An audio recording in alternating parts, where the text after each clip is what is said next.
Have you ever wondered how much silence a house can hold? Not the silence of peace, but the silence that weighs heavy, the silence of hunger, of waiting, of nights where the roof creaks with rain, and the heart wonders if tomorrow will truly come. Maria and her son Gabriel lived in such a house. It stood at the end of a forgotten street, its walls cracked by time, its roof patched with scraps of tin that rattled when the wind passed by. From the outside, it was nothing more than a tired shelter. But inside, it carried something far greater, the story of survival, sacrifice, and a love so deep that even hunger could not silence it. Maria rose before dawn each day. Her hands were calloused, her back often aching, but she moved with quiet determination. She filled a dented pot with water and placed it over the fire. The steam rose quickly, filling the air with the faint smell of smoke and boiled emptiness. To Gabriel, it looked like a meal beginning. To Maria, it was a disguise, a way to soften the morning hunger until she could find a scrap of bread. Gabriel was a thin boy, his cheeks pale, his eyes too big for his small frame. Yet in those eyes lived a spark that refused to dim. Even in scarcity, he imagined worlds. A broken stick became a sword, a scrap of wood became a horse. That morning, as he ran across the uneven floor, chasing his wooden toy, his laughter bounced off the walls. For a moment, it drowned the silence. Maria watched him closely, her heart swelling and breaking all at once. She had nothing to offer him but love, and yet love was what kept them standing. "One day, my son," she whispered under her breath, careful that he would not hear. "One day, you will sit at a table full of food. One day you will never know this hunger again." But for now, their table was nearly empty. At its center rested a single cracked plate and a small porcelain cup. That cup had once belonged to Maria's mother, passed down as the only heirloom of a family who had little else to give. Maria refused to sell it, though sometimes hunger tempted her to trade anything for bread. To her, that cup was not just an object. It was memory, it was identity, it was proof that they came from somewhere and that they belonged to a story larger than poverty. The neighbors often passed by, carrying baskets filled with bread, fruit, and fresh milk. The smell floated through the thin cracks of their home, reaching Gabriel's nose before Maria could distract him. He would close his eyes and inhale deeply, as if he could taste it through the air. Once he asked, "Mama, why does the bread smell sweeter when it comes from other houses?" Maria swallowed the lump in her throat and smiled. "Because it's their blessing, my love. And one day, blessings will come to us too." "Are you hungry, Mama?" Gabriel asked one evening, tilting his head with innocent eyes. "No, my love," Maria lied softly. "I ate while you slept." The truth was harsher. She had given him the last piece of bread the night before, watching him chew slowly, pretending she was full. Her hunger was a secret she carried like a shadow. At night, when the wind grew colder and the neighborhood lights faded, Maria would light a small candle. Its weak flame flickered against the walls, painting their shadows taller, almost as if granting them the size of kings and queens. Gabriel would curl up close to her, and she would tell him stories. Tales of boys who grew into great men, of mothers who raised warriors with nothing but faith, of stars that guided the lost. Her voice was soft, sometimes hoarse, but it carried warmth. To Gabriel, those stories were more nourishing than bread. They filled him with hope, with dreams that stretched beyond the small house and the growling of his empty stomach. "Will I be like the boys in your stories, Mama?" Gabriel once asked, his voice sleepy. "You will be greater," Maria replied, pressing a kiss to his forehead, "because you are mine." The candlelight shimmered in her eyes, reflecting both exhaustion and unshakable faith. And in that fragile little house, where hunger pressed like a constant visitor and illness lingered in the shadows, something extraordinary grew. It was not comfort, not security, not wealth. It was love, the kind of love that survives storms, outlives suffering, and echoes long after time has passed, because love has its own sound. It is louder than hunger, stronger than fear, and in Maria's small house, it was the one thing that never ran out. Hunger is not always loud, sometimes it is quiet. It hides behind a child's forced smile, behind a mother's soft lullaby meant to distract from an empty plate. Hunger can be cruel in its silence, like a shadow that follows even when the sun is shining. In Maria's house, hunger was a daily guest. It came in the mornings, when Gabriel's stomach growled before he even opened his eyes. It came at noon, when Maria stirred water in a pot, pretending it was soup. It came at night, when the candlelight flickered over an empty table, and Maria hummed a song to lull her son to sleep before his questions could spill from his lips. Neighbors lived better. Gabriel sometimes played outside, and from their windows came the aroma of fresh bread and roasted beans. The smell wrapped around him like invisible hands, pulling him toward what he could not have. He never asked Maria directly for more food. He could see in her eyes the truth she tried to hide. But children notice. Even in innocence, they know when love is fighting a battle against something bigger. One afternoon, Maria prepared the last potato they had. She cut it into 2 pieces, serving the larger half to Gabriel. He noticed. "Mama, why don't you take more?" he asked, pushing a piece toward her. Maria smiled, though her lips trembled. "Because mothers are never as hungry as their children." Gabriel frowned. "That's not true. You must be hungry." Maria placed her hand gently on his cheek. "Hunger teaches us to be strong, and if I am strong, you can be too." Her words, though soft, stayed with him. He chewed slowly, trying to make the potato last longer. To him, each bite tasted like sacrifice. At night, Maria prayed silently. She knelt beside the small bed they shared, whispering words into the darkness. She didn't ask for wealth, only for strength. For enough food to keep Gabriel alive, for enough health to keep her working, for enough hope to keep her heart from breaking. The hunger showed in Gabriel's body. His arms were thin, his legs weaker than other boys his age, yet his spirit refused to fade. He ran barefoot in the yard, pretending to chase dragons, laughing with a sound that felt too bright for such a fragile body.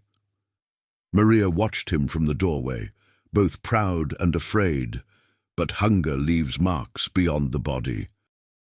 It leaves a child wondering if life is always about waiting, if joy is only borrowed, and it leaves a mother awake at night, staring at the ceiling, her stomach aching, her heart whispering, "Tomorrow will be better." One winter evening, the wind howled through the cracks of their home. Maria had no wood left to burn. She wrapped Gabriel in a blanket, holding him close. His small frame shivered, but he leaned against her chest, listening to the steady beat of her heart. "Mama, tell me a story," he murmured. And so she did. She told him of a boy who was so poor he had nothing but a dream. That dream carried him across mountains and rivers until he found a place where hunger no longer lived. "Did he really find it, Mama?" Gabriel asked, his eyes wide. "Yes," Maria whispered, "because he never stopped believing." Gabriel nodded, his eyelids heavy with sleep. "Then I'll never stop believing too." That night, Maria cried quietly, her tears falling on his hair. Not out of weakness, but out of love too strong to be contained. She would do anything, anything, to keep that promise alive for him. In the days that followed, hunger grew heavier. Maria worked wherever she could, scrubbing laundry for neighbors, cleaning floors, carrying baskets.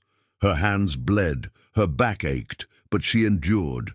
Every coin she earned bought bread, Every crumb she found went to Gabriel. She often walked miles to search for work, her shoes thin, her stomach empty, but her determination unbroken. Sometimes Gabriel followed her, his small legs trying to keep up. He held her hand tightly, asking questions about the world. "Mama, why do people have so much food, and we have so little?" Maria paused, her heart heavy. "Because life is not fair, my love. But unfairness is not the end of the story. We are still walking, and one day the road will change." Gabriel looked at her with a seriousness too old for his years. "And when it changes, you will eat first." Maria laughed softly, though her eyes filled with tears. "No, my son. When it changes, we will eat together." The silence of hunger lingered in their home, but within that silence grew something even greater: resilience. Gabriel's body was weak, but his heart was learning to be strong. And Maria, though weary, carried a faith that tomorrow might bring more than bread, that tomorrow could bring a new beginning. Because hunger, though cruel, could not starve their love. And love, in its quiet strength, was already planting the seeds of a miracle yet to come. There are nights when the cold of the world seems determined to break through the cracks of a house. The wind rattles, the shadows deepen, and silence grows heavy. Yet within Maria's small home, warmth was born not from firewood or blankets, but from the strength of her heart. Maria had nothing new to give Gabriel. No toys, no sweets, no books fresh from a store. What she gave instead was herself, her time, her voice, her imagination. And somehow those gifts filled the little house with light greater than any lamp. Every evening, once the day's struggles were over and the coins she had earned were carefully hidden away for bread, Maria lit a candle. Its flame trembled as though afraid to live, but it was enough. She would sit beside Gabriel, their shoulders almost touching, and the world outside seemed to fade. "Tell me a story, Mama," Gabriel would ask, his eyes shining despite the hollowness in his cheeks. And Maria told them. Her voice, though tired, carried a rhythm that could soothe even the loudest hunger. She spoke of kingdoms that rose from ashes, of boys with nothing but courage who grew into heroes, of mothers whose faith could move mountains. One night Gabriel interrupted, his voice soft. "Why are all your stories about poor boys, Mama?" Maria smiled gently. "Because poor boys are the bravest. They learn to dream even when the world tries to tell them not to. And one of those boys is sitting right here in front of me." Gabriel's cheeks flushed. He lowered his gaze, but his heart swelled. In that moment, he began to believe his mother's stories were not just tales, but hidden promises. When the candle burned low, Maria would hum. It wasn't a song from the radio or a melody anyone else knew. It was her own. A soft tune carried from her heart, one that Gabriel had heard since the days he was small enough to rest on her chest. "Mama, why do you always sing that song?" he asked one night, drowsy with sleep. "Because it keeps the dark away," Maria replied, brushing his hair back from his forehead. "But the dark always comes back." "Then I will sing again," she whispered. And she did. Night after night, until his eyelids closed and his breathing softened, Maria filled the darkness with warmth. Outside, the world remained harsh. Hunger still pressed on them. Illness still lingered like a shadow waiting to pounce. But inside that home, Gabriel was learning something hunger could never take, that love is stronger than despair, and that warmth is not measured by fire, but by closeness. One winter afternoon, when the air was so cold that breath turned into fog, Gabriel fell ill with a fever. His small body shivered beneath thin blankets, his lips cracked, his eyes glassy. Maria's heart pounded with fear. She had no money for a doctor, no medicine to ease him. All she had was her faith. She sat by his side for hours, a wet cloth pressed against his forehead. She prayed silently, words trembling in her chest. Please, let him stay. Take my strength, take my health, but not him. Gabriel stirred, whispering, Mama, sing.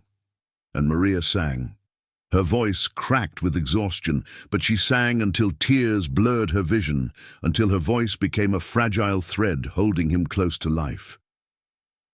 By dawn, the fever began to break. Gabriel's breathing steadied, his face softened. Maria pressed her forehead against his hand, whispering thanks into the silence. From that day, Gabriel believed more than ever that his mother's voice carried a magic no illness could defeat. And perhaps it did. Perhaps love, when given without measure, is the most powerful medicine of all. Days turned into weeks, weeks into months. The world outside their home did not change, but within, Gabriel carried warmth wherever he went. When other children teased him for his worn clothes or thin frame, he remembered his mother's stories. Poor boys become the bravest.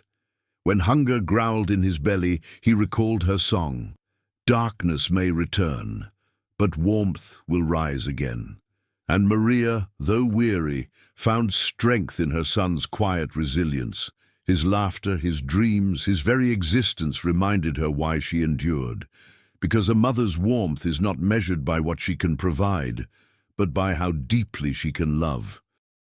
And Maria's love was a fire that refused to go out, no matter how hard the wind blew, against their fragile home.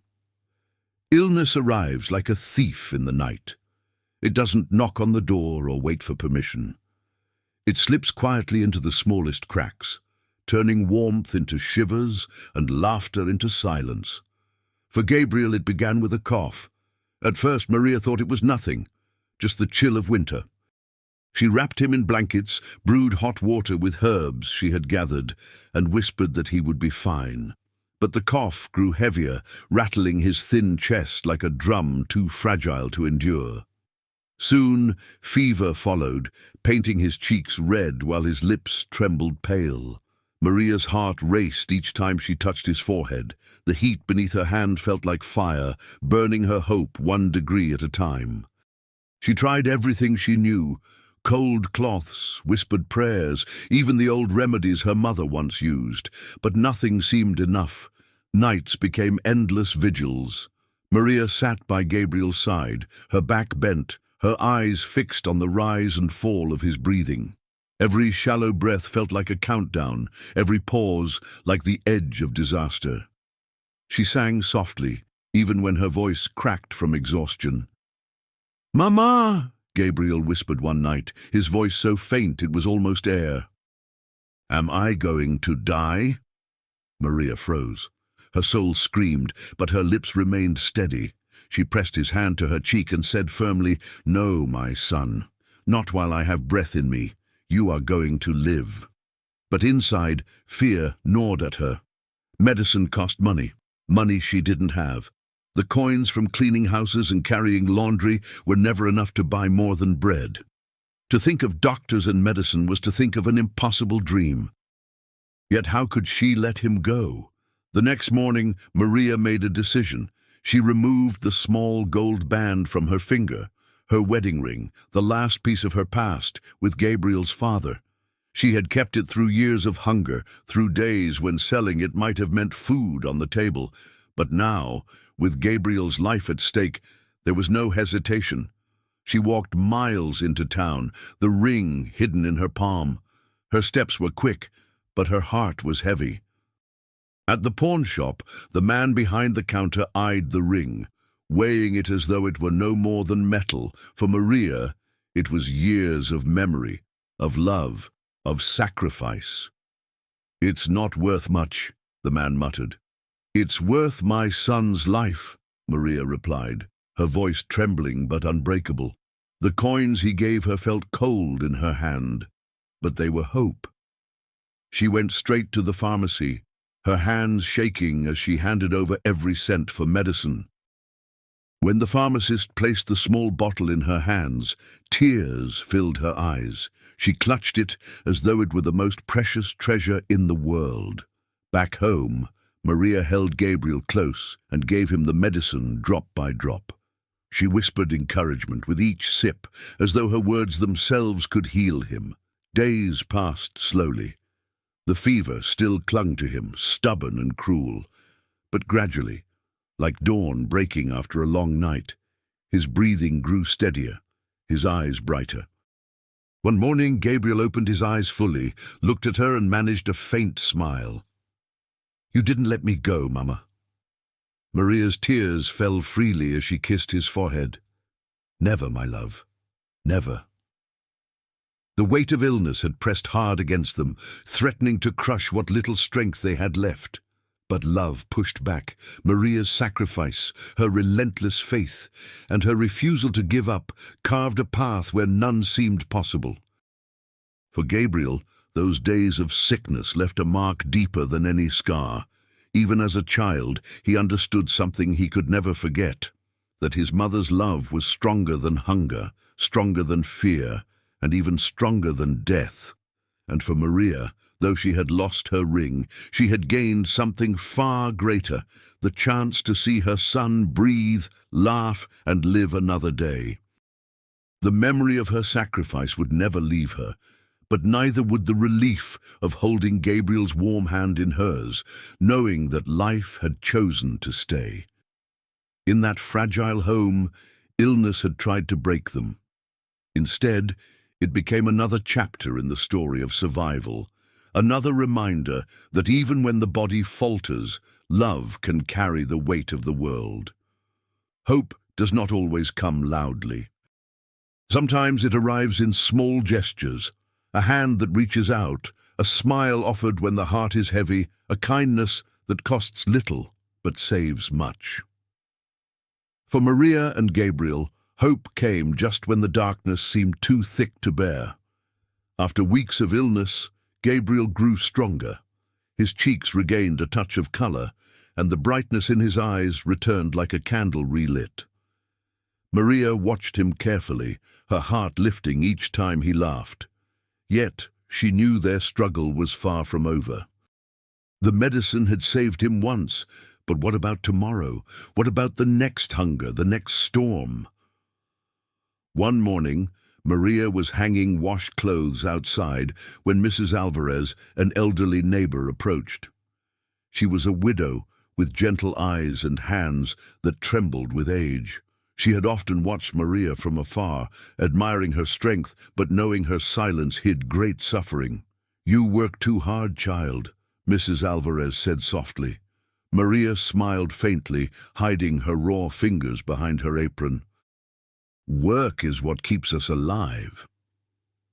Mrs. Alvarez studied her for a moment, then placed a small basket at Maria's feet. Inside were pieces of bread, some beans, and a single apple. "Take this. It's not much, but it will help." Tears filled Maria's eyes. She wanted to refuse, to preserve her pride, but Gabriel appeared at the doorway, his eyes widening at the sight of the apple. For a boy who had only known thin soups and scraps, the fruit looked like treasure. Maria swallowed her pride and whispered, "Thank you." That night, Gabriel bit into the apple slowly, savoring each bite as though it were a miracle. He broke the last piece in two and offered half to his mother. "We eat together," he said firmly, echoing her words from weeks before. Maria's chest ached with love. She took the piece and pressed his hand to her lips. "Together," she repeated. From then on, Mrs. Alvarez became more than a neighbor. She was a quiet guardian. Sometimes she left food at their door. Other times she gave Maria small sewing jobs, hemming clothes, patching torn fabric. The coins were modest, but they stretched further than before. Maria began to feel a fragile thread of stability weaving its way into their days. With a little more strength and a little less hunger, Gabriel started to dream aloud again. "Mama, one day I'll be strong enough to help you. I'll work, and I'll buy you a dress that isn't patched. I'll fill our table with bread and meat and fruit, so much fruit that you'll never be hungry again." Maria laughed softly, brushing his hair back. "You are already helping me, Gabriel. Your laughter is my feast. Your dreams are my strength." But Gabriel's words stayed with her. Maybe, just maybe, the future could be different. One afternoon, while Maria scrubbed clothes by the river, a man from the town approached. He had seen her working tirelessly and offered her part-time work cleaning at the local bakery. The pay was small, but the owner promised that at the end of each week she could take home any bread that hadn't been sold. Maria's eyes widened. Bread. Real bread. Every week. She accepted without hesitation, her heart pounding with relief. The first time she returned home with a loaf in her hands, Gabriel stared at it as though it were a crown of gold. They sat together at the table, breaking it piece by piece, the warm scent filling their home. For once, their hunger was silenced not by songs or stories, but by the fullness of their bellies. That night, Gabriel whispered, "See, Mama, blessings did come to us." Maria held him close, her tears dampening his hair. "Yes, my son, they came." Life was still hard. Poverty did not vanish overnight. But with Mrs. Alvarez's kindness and the bakery's work, Maria felt the faint stirrings of change. She no longer walked each day with only fear in her pocket. She carried a seed of hope, small but alive, growing quietly inside her heart. And Gabriel, who had seen hunger, illness, and despair, began to believe that dreams were not just stories told by candlelight. They could become real, because sometimes hope does not come in grand miracles. Sometimes it is found in a neighbor's kindness, in a loaf of bread, in a single apple shared between mother and son. And for Maria and Gabriel, those small glimpses of hope were the beginning of something far greater than they could yet imagine. The years had passed quietly, measured not by clocks or calendars, but by the rhythm of survival. Gabriel was no longer the fragile boy who clung to his mother's skirts. He had grown into a young man, tall for his age, with eyes that carried both wonder and worry. The spark of curiosity in him had not been dimmed by hardship. If anything, it burned brighter, hungry for more. Maria watched him with pride, but also with a quiet fear she never voiced. Each step he took away from childhood was another step closer to the world, a world she knew could be merciless. She often found herself sitting late at night, candlelight trembling across the table, her hands resting on paper she could barely afford.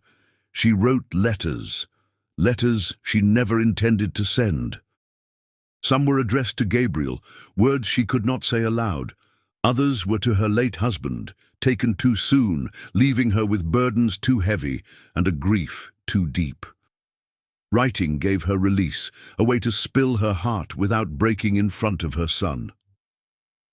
"My dearest Gabriel," one letter began, her handwriting small and uneven.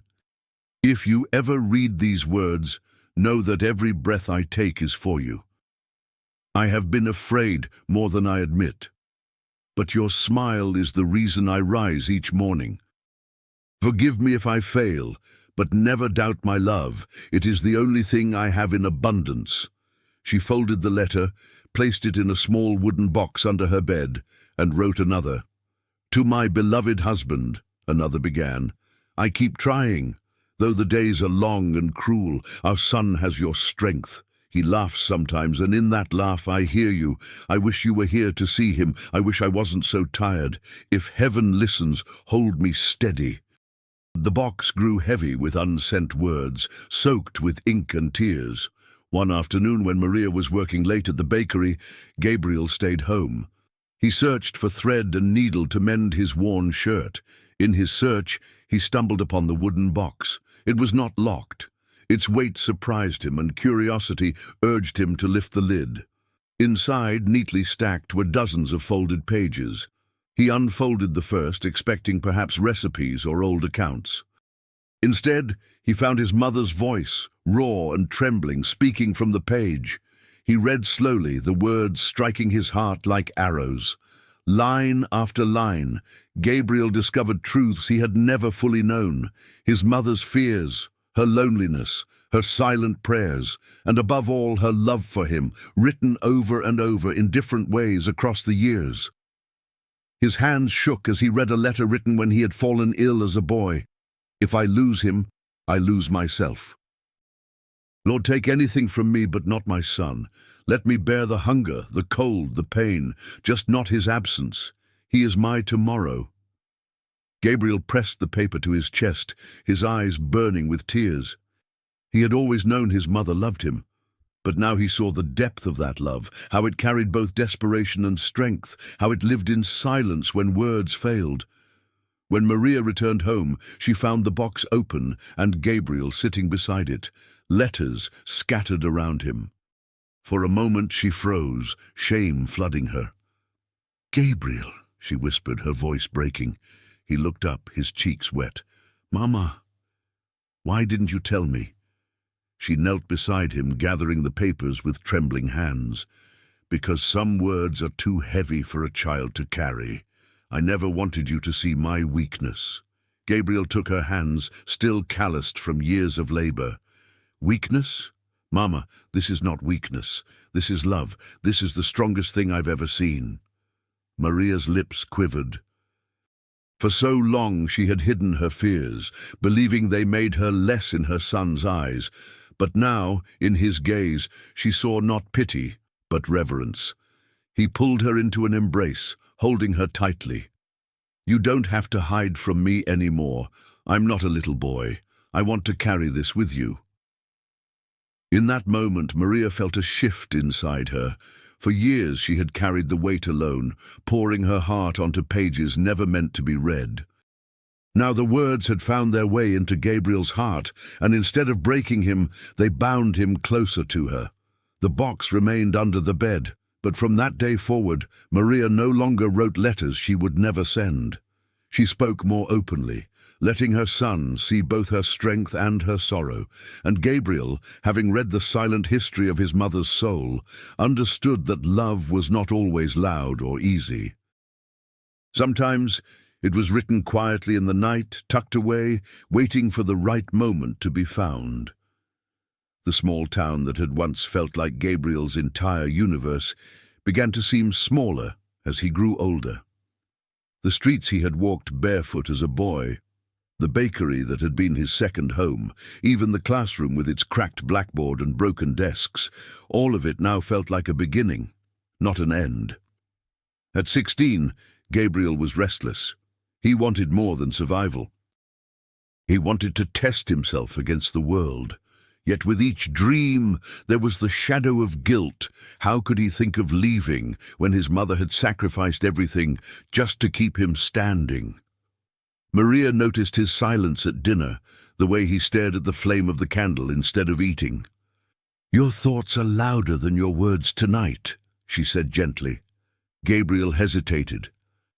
"Mama, do you ever think there's something more for me, beyond these streets?" Maria's heart squeezed. She had always known this question would come. From the moment he first asked about stars, she had understood her son's spirit was too large to remain confined. She smiled softly, though her eyes glistened. "I have thought it since the day you were born. But the more important question is, do you believe it?" Gabriel nodded slowly. "I do. But I don't want to leave you behind." Maria reached across the table, her hand finding his. "My son, you are not leaving me behind. Every step you take forward, I take with you. My love does not stay in this house, it lives inside you. Always." That night, Gabriel lay awake, her words echoing in his chest. He knew the time was coming when he would have to prove himself. The opportunity arrived sooner than he expected. A traveling merchant visited the town, offering apprenticeships to young men willing to work hard and learn the trade. The promise of steady pay and knowledge was tempting. Gabriel felt a fire in his chest, but fear tangled with it. What if he failed? What if he disappointed his mother? He told Maria about the offer. Instead of hesitation, he found resolve in her voice. "Take it, Gabriel. Go and learn. Do not let fear chain you here. You were born to walk paths wider than these." The day he left, his few belongings packed in a worn satchel, Gabriel felt both pride and sorrow. Maria hugged him tightly, whispering, "Remember who you are. Remember where you come from, and never forget that love is stronger than any distance." The road was harder than he imagined. The merchant was strict, the work demanding. Gabriel rose before dawn, hauling crates, loading wagons, learning how to bargain with strangers who looked at him with suspicion. He stumbled, he failed, he was scolded. But each night, as exhaustion settled in his bones, he remembered his mother's words. "My love lives inside you, always." Those words gave him strength when his muscles ached, when his pride was bruised, when the temptation to quit whispered in his ear. One evening, after weeks of toil, the merchant handed Gabriel a small pouch of coins. "You've earned this," he said gruffly. "Not many boys last this long. You've got spirit, don't waste it." Gabriel held the pouch, its weight more than metal. It was proof that he could stand on his own, proof that his mother's sacrifices had not been in vain. That night, by candlelight in a distant inn, he wrote his first letter back home.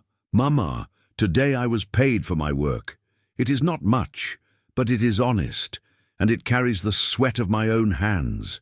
I wanted you to know that everything you taught me lives with me still. When I bargain, I hear your wisdom. When I fall, I hear your prayers. And when I rise, I see your smile. I miss you, but I am strong because of you." Weeks turned into months. Gabriel traveled further, his world expanding beyond the borders of the town. He saw cities crowded with people, markets bursting with colors and noise, ships carrying goods across rivers that seemed endless. Each new sight filled him with awe, but also with humility. There were moments of loneliness when the distance from home felt unbearable. On such nights, Gabriel would open one of his mother's old letters, the ones he had carefully folded into his satchel before leaving. Reading her handwriting, he felt her presence, as if she sat beside him in the flickering light. Maria, in turn, waited eagerly for his letters, her heart swelling with each word. Though she missed him deeply, she understood that her love had not held him back. It had set him free. And so both mother and son entered a new season of growth. Gabriel learned to stand taller in a world that tested him, while Maria learned that letting go was another form of love. For the first time, the distance between them was not a loss. It was a bridge, built from faith, sacrifice, and the unbreakable bond that time could never erode. Life has a way of testing us when we feel we have learned all its lessons. Just when Gabriel thought he had found his rhythm, the world reminded him that growth is never easy, and strength is only proven through trial. It was a late afternoon, when a storm rolled over the small village, where Gabriel had been apprenticing with the merchant. The sky darkened, and rain pelted the streets like sharp stones. Gabriel was returning from the market, his satchel heavy with goods, when he noticed a small boy trapped under a fallen cart. The merchant's workers were scattered, too frightened of the storm to help. Without hesitation, Gabriel rushed to the boy. Mud clung to his boots as he lifted the heavy wood, feeling muscles strain in ways he hadn't known before. The boy whimpered, fear etched into his tiny face. Gabriel's hands shook, but he held on, whispering, "It's okay. I've got you. You'll be safe." After what felt like an eternity, the cart shifted, and the boy was free. Gabriel helped him to his feet, brushing the mud from his clothes. The boy's mother ran over, tears streaming, and hugged her son fiercely. "Thank you, thank you," she cried. Gabriel smiled, brushing wet hair from his eyes. "It was nothing," he said quietly. But inside he felt a warmth he had never known. In that moment he realized that courage was not only surviving hardship, it was stepping forward to help others, even when fear screamed to stay away. That night, Gabriel returned to his small room at the inn, dripping wet and exhausted. He thought of Maria, imagining how she would have soothed a child in need, how her hands would have held him steady. He pressed a letter to his chest, writing quickly by candlelight. Mama, today I learned something new. Strength is not only for oneself, it is for those who cannot defend themselves. Your lessons, your love, your courage, they live in me, and today they carried me through the storm. I am beginning to understand the depth of what you gave me. Kutu. The next weeks brought more challenges. The merchant's business faced a sudden shortage of goods due to a river flooding upstream.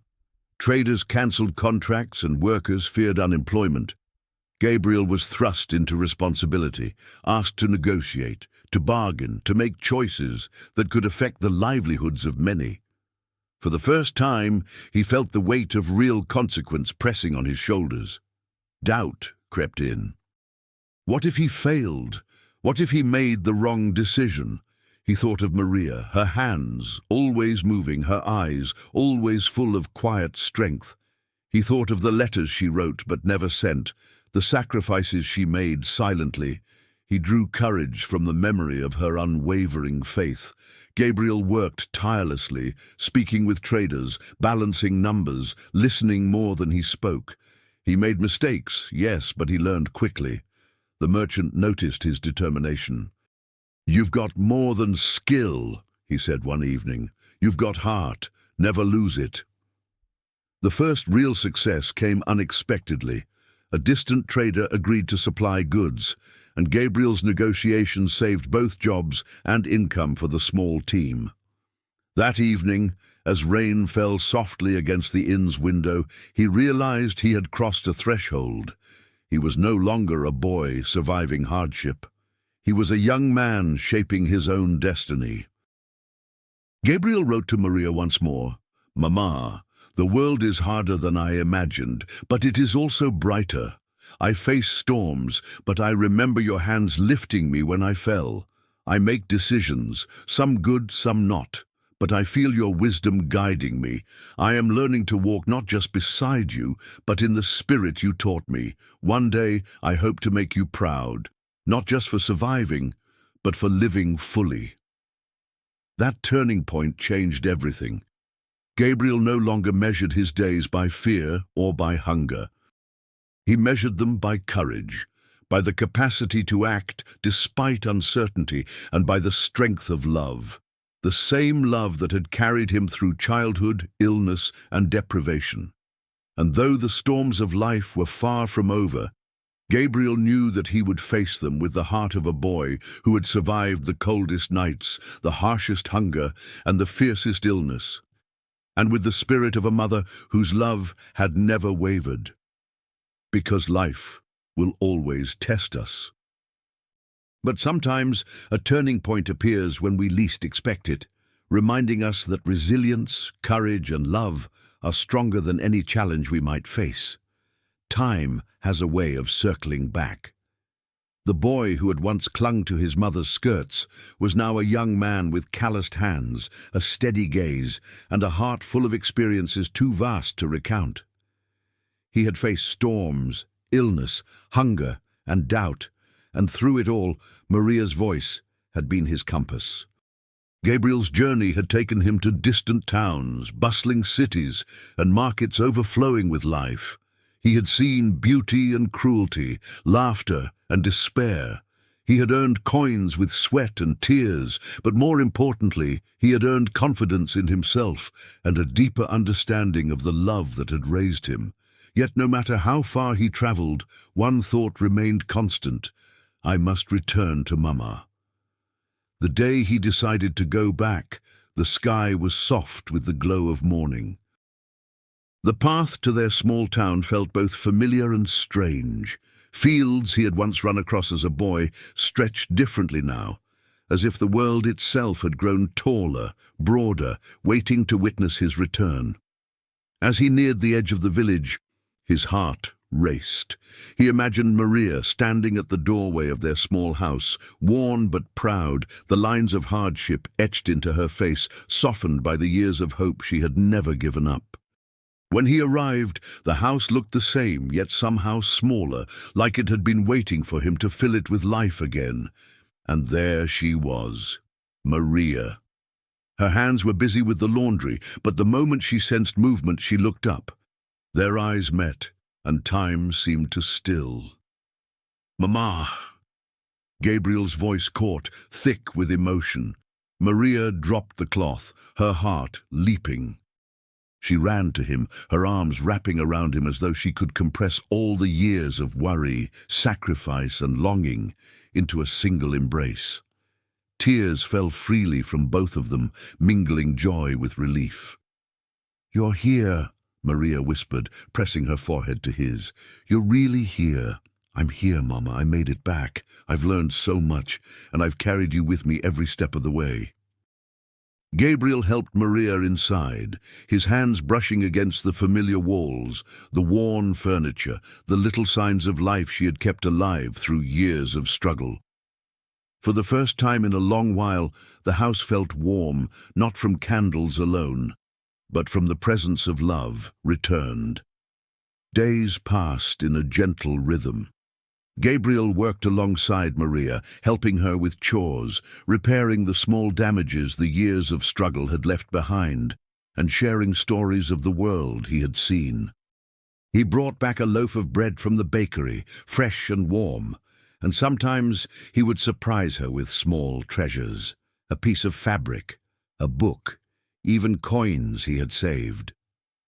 Maria watched him, her heart swelling with pride and relief.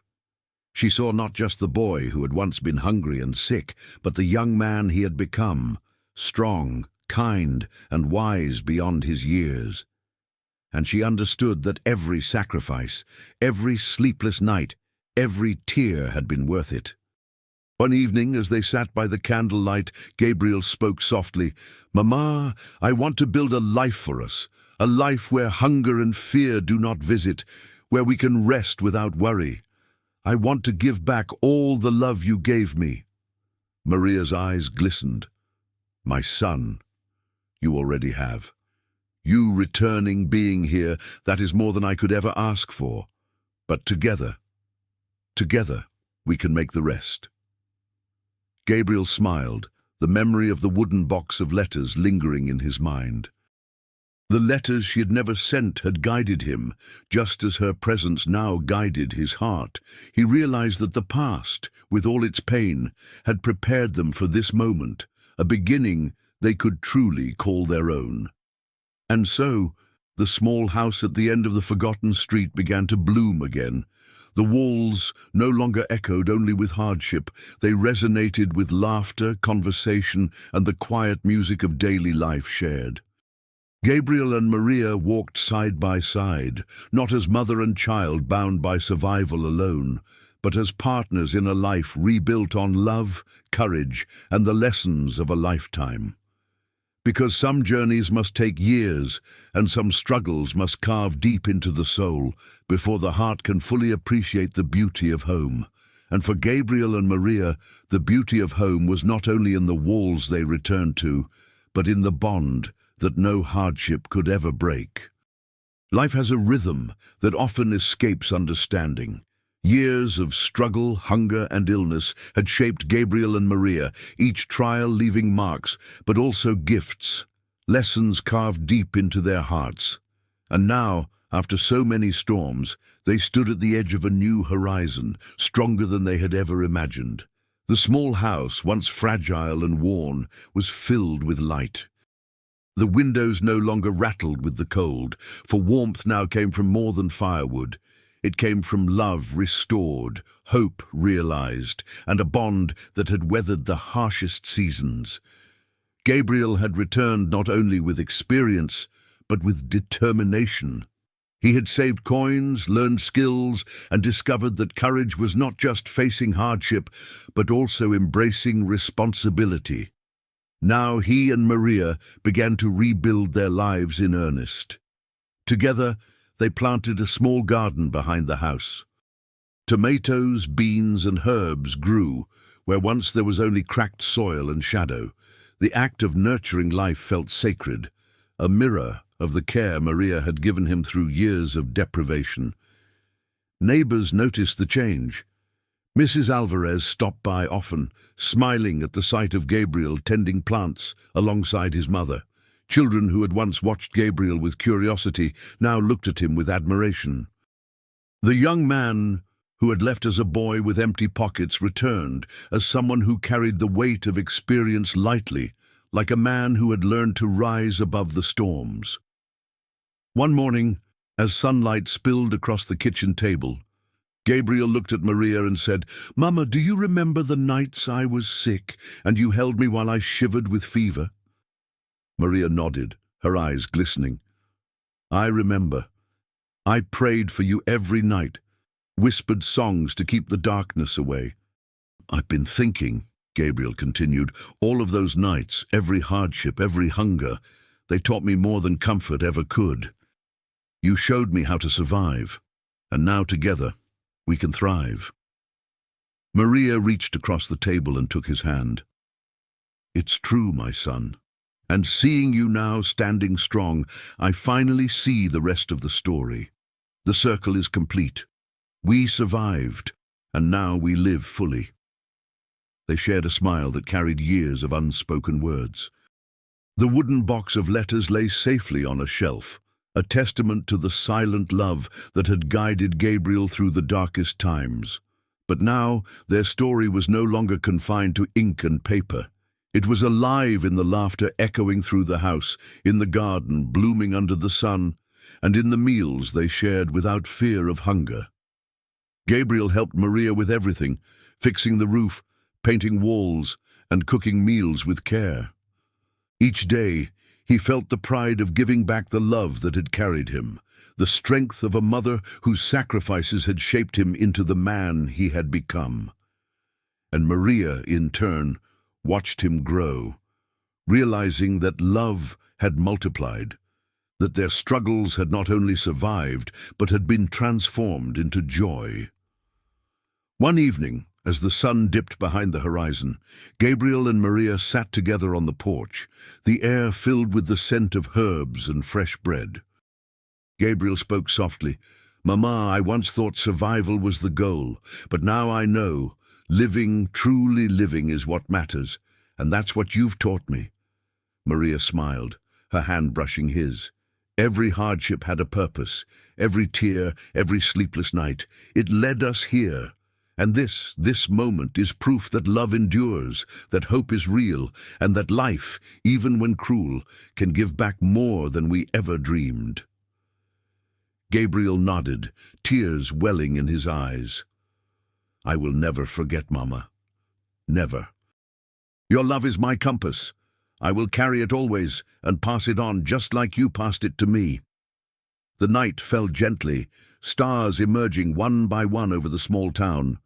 The air was calm, filled with the quiet music of life, a lullaby of triumph over adversity.